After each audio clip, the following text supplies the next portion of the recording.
미국 카네기 멜론 대학교 컴퓨터과학 교수이며 인간과 컴퓨터 간의 상호작용에 관한 연구자였던 랜디 포시라는 분이 있습니다.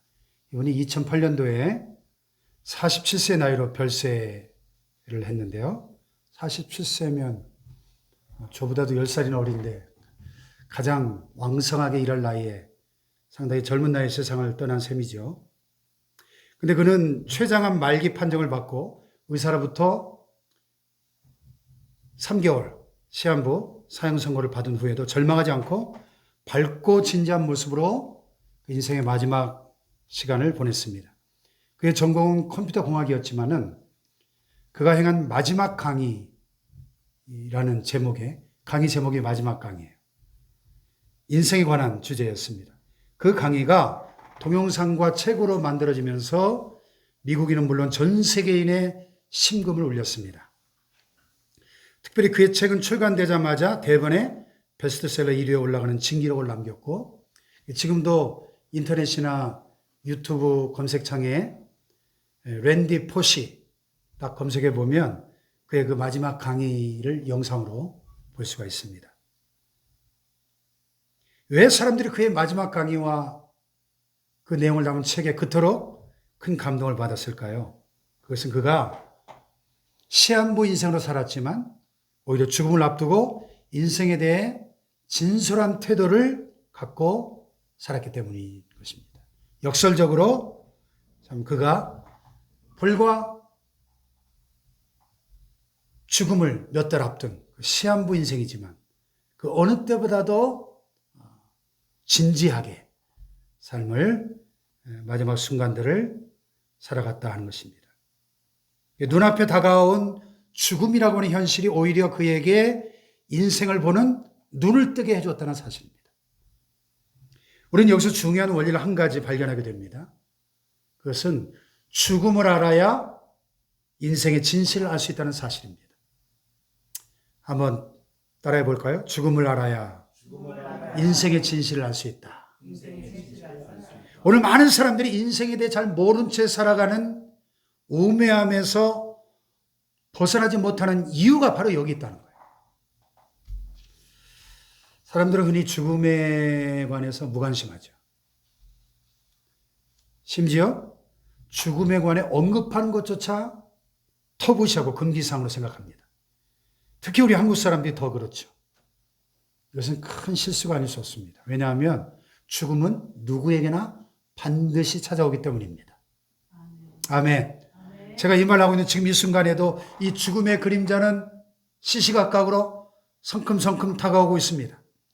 우리 각자의 인생에 필연적으로 닥칠 현실입니다.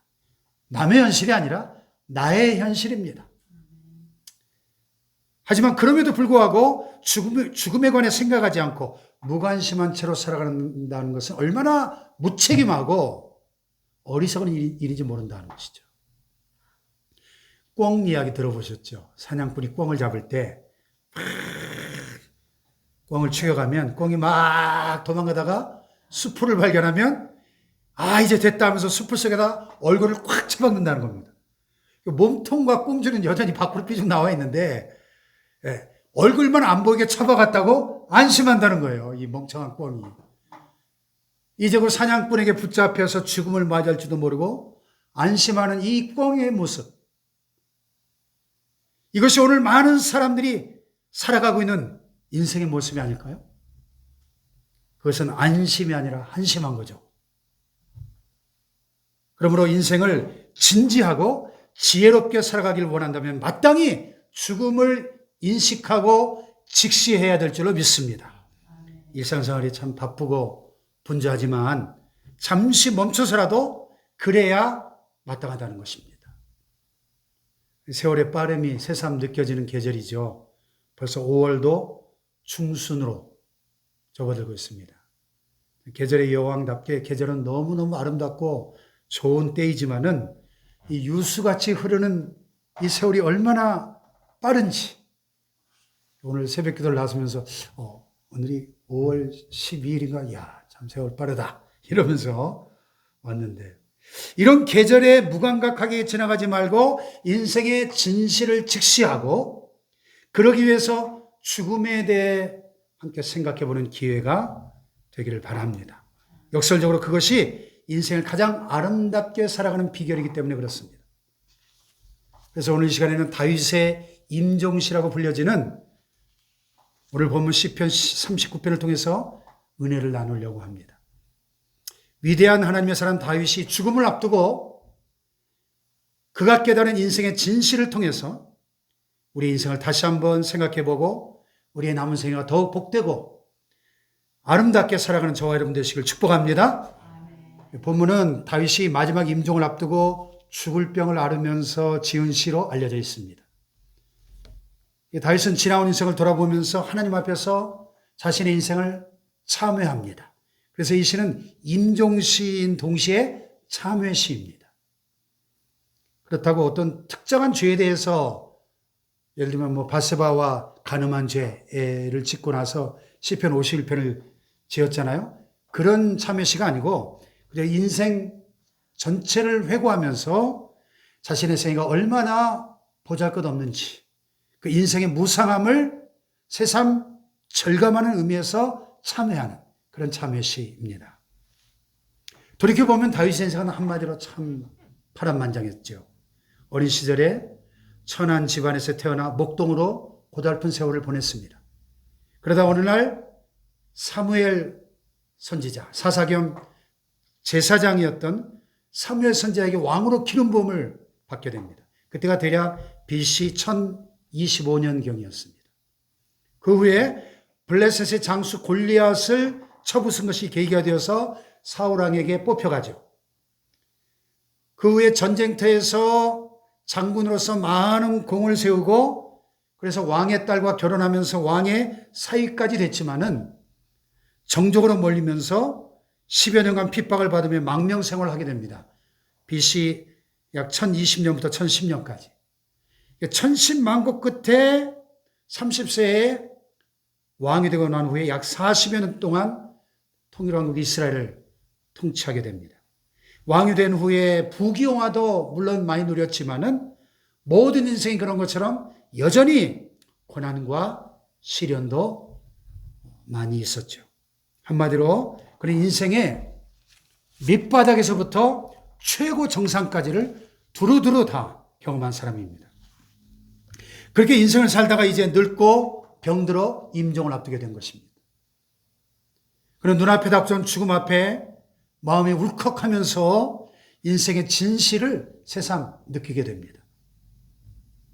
인생의 모든 고난을 이기고 마침내 왕이 되어서 이스라엘 나라를 강대국으로 건설했지만은 자신의 질병 하나 다스리지 못하는 무능력과 초라함을 느끼게 되는 것입니다. 그러나 이게 바로 인생의 진실이라는 것이죠. 자, 다윗이 깨달은 인생의 본질이 뭡니까? 한마디로 인생 무상이죠. 여기 5절을 보겠습니다. 5절 시작. 주께서 나의 날을 한 뼘 길이만큼 되게 하시며 나의 일생이 주 앞에는 없는 것 같사오니 사람은 그가 든든히 서 있는 때도 진실로 모두가 허사뿐이니이다. 아멘. 여기 보면 다윗이 지금 인생 무상을 세 가지 용어로 표현하고 있어요. 한 뼘 길이, 없는 것, 허사. 이 한 뼘 길이라는 히브리어 테파흐를 찾아보니까 최소의 길이 단위인데 우리가 손바닥을 딱 펴보면 이 손바닥의 폭이 이 넓이가 얼마나 되겠습니까? 한 10cm 되잖아요. 인생이 얼마나 짧은지 손바닥만 하더라고요. 손바닥만 하다. 하도 짧아서 영원한 하나님 앞에서는 없는 것 같다는 거예요. 그렇죠. 여러분 1년이라는 시간과 비교해 볼 때 10분이라는 시간 어떻습니까? 길어요? 짧아요? 짧죠. 10년이라는 시간과 비교해 보면요. 30분은요. 60분은요. 90분도 짧죠. 인생도 마찬가지라는 겁니다. 우리가 60년을 살든 90년을 살든 100년을 살든 영원하신 하나님 앞에서는 아무것도 아니라는 겁니다. 창세기 5장에 보면 많은 사람들의 기록이 나오는데 그 당시는 노아 홍수 이전이기 때문에 이 지구의 환경이 지금과는 완전히 다른, 지구가 기후가 참 온난하고, 마치 그 창조 과학자들의 설명을 들어보면 지구 전체가 이렇게 비닐하우스 안에 있는 것처럼. 근데 노아홍수 때 이 지구의 이 기후의 대격변이 일어나면서 오존층이 파괴되고 하늘에 있는 막 그 궁창에 물이 쏟아져 내리고 그런 대격변이 일어나면서 사람의 수명이 확 짧아지지 않습니까? 그러니까 홍수 이전에 사람들의 수명이 엄청 길잖아요. 거기 보면 보통 뭐 700살, 800살, 900살 보통 사는 사람들이, 그 중에서 가장 장수한 무드셀라 같은 사람은 몇 살이요? 969세까지 살았어요. 자그마치. 근데 969세를 살았던 그의 생의 기록이 뭐라고 되어 있습니까? 그가 무드셀라는 몇 살에 누구를 낳고 몇 살에 누구를 낳고 살다가 몇 살에 죽었다. 이게 다예요. 아니 969세를 살았는데 우리가 보기에는 기절할 만큼 오래 살았는데 그래봤자 별게 아니라는 거죠. 그것이 인생의 진실이기에 든든히 서 있는 때에도 진실로 모두가 다 뭐예요? 허사뿐입니다. 허사. 이 허사라는 말을 히브리어 원문에 보면 헤벨이라는 단어, 이 헤벨은 입김, 호흡이라는 뜻입니다. 추운 겨울에 집 밖에 나가서 후 하고 입김 불면 허연 입김이 포물선을 그리면서 나타났다가 사라지죠. 금방 사라지죠. 그게 헤벨이에요. 인생이 뭐냐? 헤벨이다, 헤벨. 입김이다. 그래서 잠시 보이다 사라지는 거다. 얼마나 허무해요. 그러니까 이 헤벨이라는 단어가 솔로몬이 말년에 쓴 전도서에 계속 반복되어 나옵니다. 다윗의 아들 예루살렘 왕 전도자의 말씀이나 전도자가 이르되 헛되고 헛되며 헛되고 헛되니 모든 것이 헛되도다. 이게 전부 헤벨 5번이나 헤벨이라는 단어가 반복돼서 사용됩니다. 솔로몬이 세상의 온갖 부경화를 다 누려보았지만은 별게 아니더라는 것입니다. 그가 인생들이 추구하는 쾌락과 온갖 좋은 것을 다 누려보기 위해서 전라도 말로 허벌나게 쫓아다니 봤지만 헤벨이더라. 허벌나게 쫓아다녔지만 헤벨, 입김처럼 다 사라지고 말더라. 그래서 헤벨인가 봐요. 허벌나게 헤벨 비슷하죠? 네. 인생이 참 무상하고 한 세대는 가고 한 세대는 오되 땅은 영원히 있도다. 인생은 짧은데 땅은 장구하다는 거죠. 그런데 성경에 보면 이 땅조차도 언젠가는 사라지게 될 것입니다. 오직 하나님만이, 그리고 영원하신 하나님이 예비하신 그 하나님의 나라 천국만이 영원한 것입니다. 할렐루야. 그래서 베드로 사도 역시 뭐라고 말씀합니까? 그러므로 모든 육체는 풀과 같고 그 모든 영광은 풀의 꽃과 같으니 풀은 마르고 꽃은 떨어진다. 그랬습니다. 모든 인생은 풀처럼 더럽다는 것입니다. 그리고 인생의 부귀영화는 풀 위에 달려있는 꽃처럼 금방 시들어 사라져버린다는 것입니다. 문자 그대로 화무 11홍입니다. 화무 11홍이 뭐예요? 꽃은 그 빨간 아름다움이 10일을 못 간다는 얘기잖아요. 순간순간 이 세상에 살아갈 때는 대단한 줄 알았는데 세월이 흐르고 보니까 인생이 아무것도 아니라는 것입니다. 그런 경험 해보셨잖아요. 우리가 이삿짐을 싸고 정리하다 보면 한쪽 구석에 처박혔던 물건들이 눈에 띕니다. 잠시 어렴풋한 기억을 이렇게 되살려보면 그 당시에는 정말 애지중지했던 물건들이었는데 빛바랜 고물이 돼 있고 그 존재조차 잊고 지냈던 겁니다. 또 이런 것도 눈에 띄죠. 우리가 학창시절에 받았던 뭐 우등상, 최우수상 뭐 이런 거, 메달, 트로피, 예? 심지어는 결혼 앨범. 제가 올해 결혼 30주년인데요. 당시에는 얼마나 보물처럼 애지중지하고 그 상을 받을 당시에는 막 감격하고 환호성을 질렀을 텐데 이제 빛이 바래고 구겨져 있습니다. 이사 가면서 버리기도 하고 또 버리기엔 참 아까워서 다시 싸가기도 하지만 이미 시들합니다. 여러분, 나 자신도 그럴진데 내 자식들이 그걸 챙겨줄까요?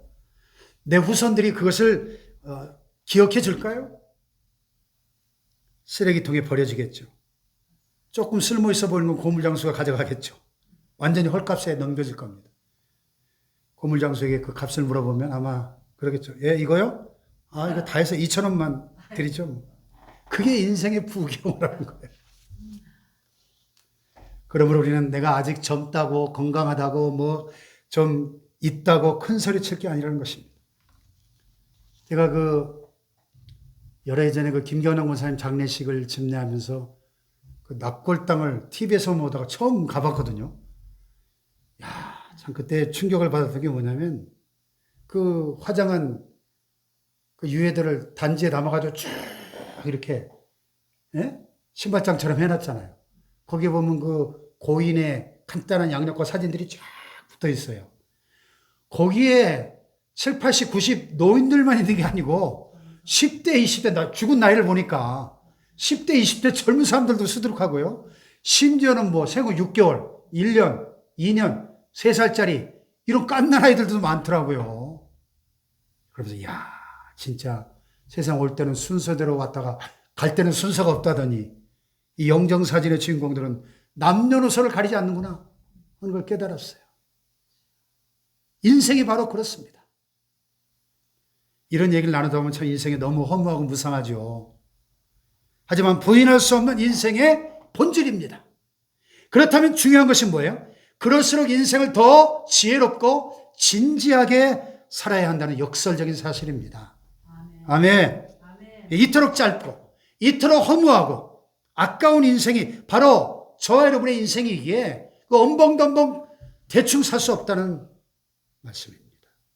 그러면 이렇게 덧없는 인생을 어떻게 사는 것이 과연 지혜로운 인생의 자세일까?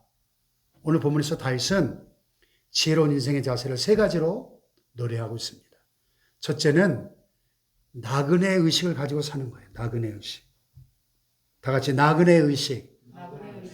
다윗이 자신의 지나온 인생을 이렇게 회고하면서 다른 한편으로 남은 생애를 바라봅니다. 그러면서 하나님 앞에 이렇게 기도합니다. 4절 시작. 여호와여 나의 종말과 연한이 언제까지인지 알게 하소서.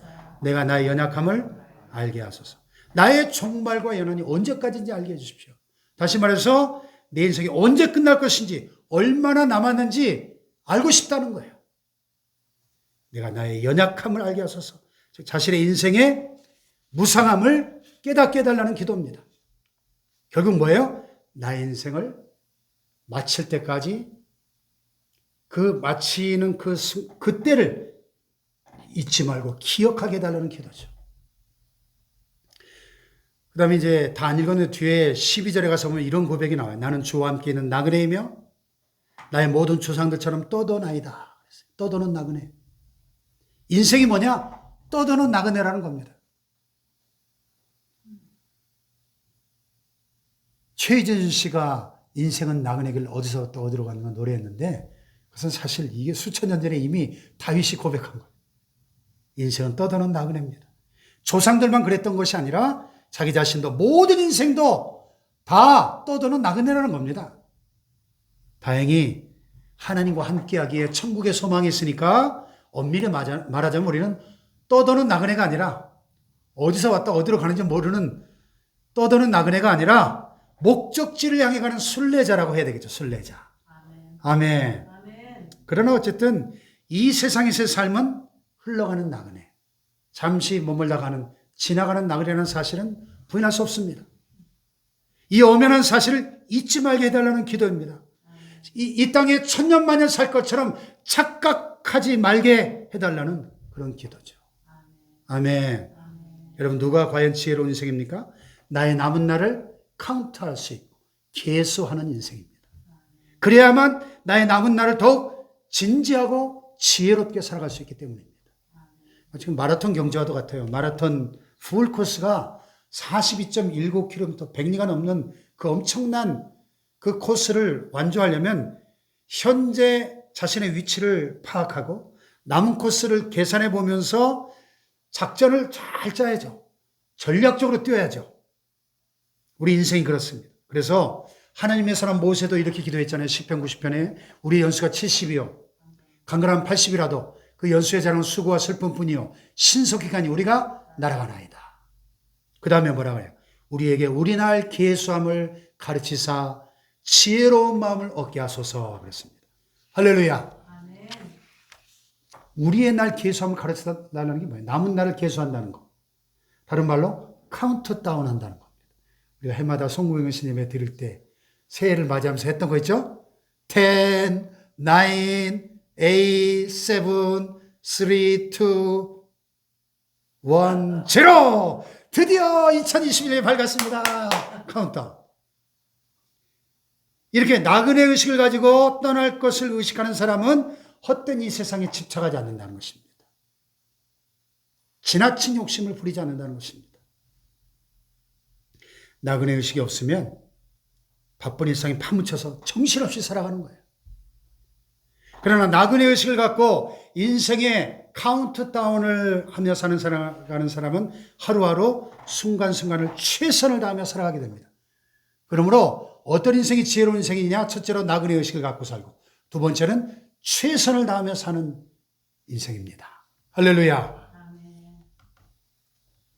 다윗은 그렇지 못한 세상 사람들의 모습을 아주 신랄하게 본문에서 지적하고 있습니다.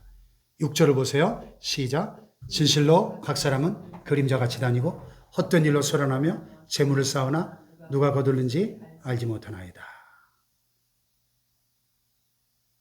진실로 각 사람은 그림자같이 다닙니다.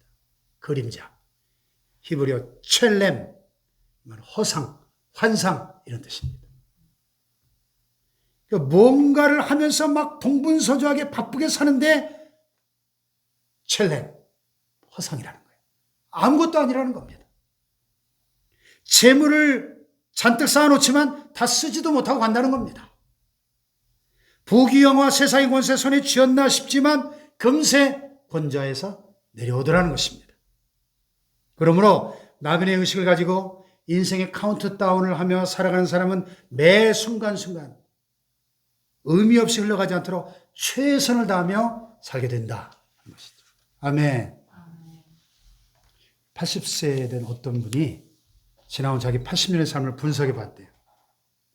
계산기로 두드려 분석을 해보니까 80년 중에 철없이 살았던 시간 15년, 잠자는 시간 26년, 일하는 시간 21년, 먹는 시간 6년, 화낸 시간 6년, 남을 기다린 시간 5년, 수염 깎는 시간 228일, 욕하며 보낸 시간 26일, 넥타이 매는데 보낸 시간 18일, 담배 피운 시간 12일.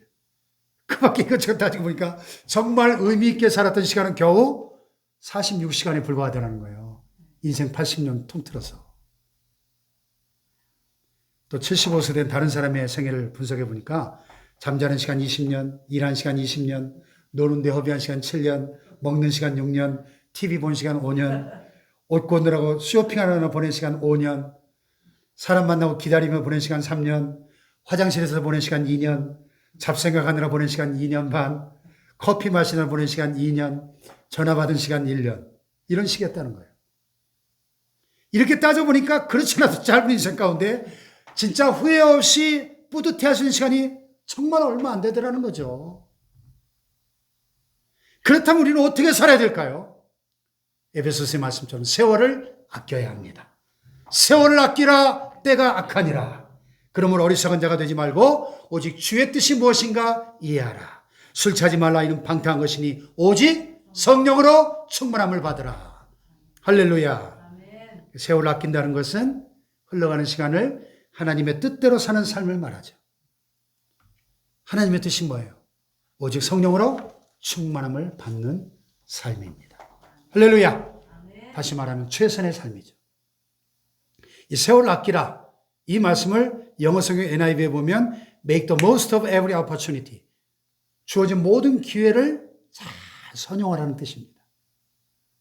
또 다른 영어 성경 킹 제임스 버전을 보면 redeem the time, 시간을 구속하라 이렇게 번역했어요. 왜 그렇게 시간을 구속하라고 번역했을까요? 시간이 흘러간다고 하는 것은 영원히 죽어가고 있는 것입니다.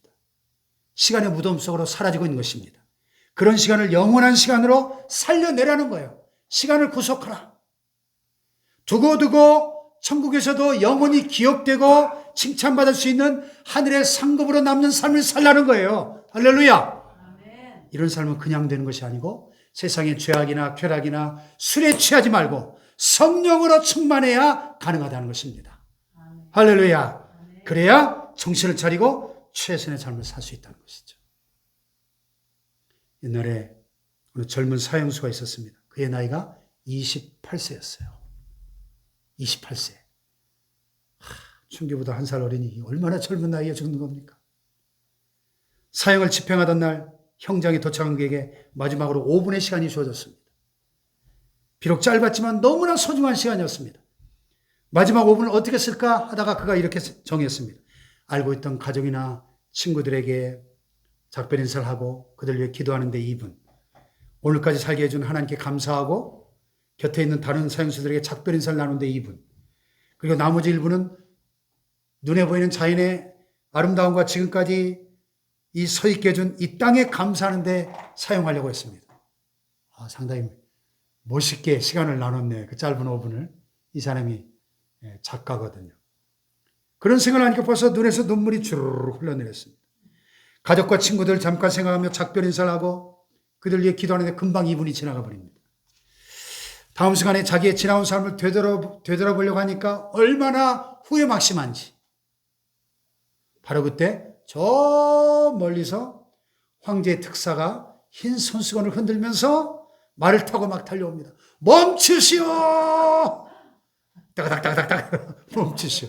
황제의 특별 사면령으로 결국 사형 집행이 중지되고 그는 완전히 제2의 인생을, 새로운 삶을 살게 됩니다. 실화입니다. 실화.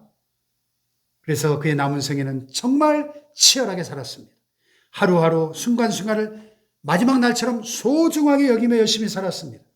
그 사형수가 누구냐? 러시아의 대문호였던 도스토예프스키. 그래서 그는 글을 쓸 때마다 이 잉크병에 잉크를 찍었을 때마다 그 잉크 한 방울을 자기 피 한 방울이라고 생각하며 글을 썼다는 거예요. 그러니까 역사의 길이 남을 명작이 안 나올 수 있습니까? 우리가 마음속으로는 인생의 순간순간을 하루하루를 최선의 삶을 살아야지 다짐해보지만 실제 삶 속에는 엉벙덩벙 적당히 살아갈 때가 많습니다. 세월이 흘러가는 거 보면서 늘 자책만 하죠. 후회만 하고. 이 아름다운 계절에 다시 한번 우리 마음의 허리띠를 졸라매고 최선을 다하여 세월을 아끼며 살 수 있기를 축복합니다. 그러기 위해 세상의 욕심에 취하지 말고 성령의 충만함을 받아서 언제나 하나님의 뜻을 분별하고 그 뜻을 실천하며 살아가시기를 주님의 이름으로 축복합니다. 아멘. 마지막 세 번째로 영혼의 준비를 하며 사는 삶이 지혜로운 삶이죠. 우리 인생이 이렇게 헛되고 무상하지만 하나님은 영원하십니다. 그러므로 영원하신 하나님 안에 있으면, 영원하신 하나님께 붙어 있으면 우리도 영원할 수 있는 것입니다. 할렐루야. 그 사실을 절실하게 깨달은 다윗이 7절에 이렇게 고백하고 있는 겁니다. 시작. 주여 이제 내가 무엇을 바라리요? 나의 소망은 주께 있나이다. 이것이 오늘 우리 모두의 고백이 될 수 있기를 축복합니다. 아멘. 그렇습니다. 우리의 소망은 오직 주께 있습니다. My hope is in you, Lord. 이 몸의 소망 무언가 우리 주 예수 분일세. 나의 소망은 오직 하나님 안에 있다는 고백입니다. 아멘. 할렐루야. 아멘. 그렇죠. 우리 인생에 무슨 소망이 있습니까? 더욱이 우리 인간은 다 죄인이요 그 죄값으로 영원히 죽을 수밖에 없는 존재들 아닙니까? 무슨 소망이 있어요?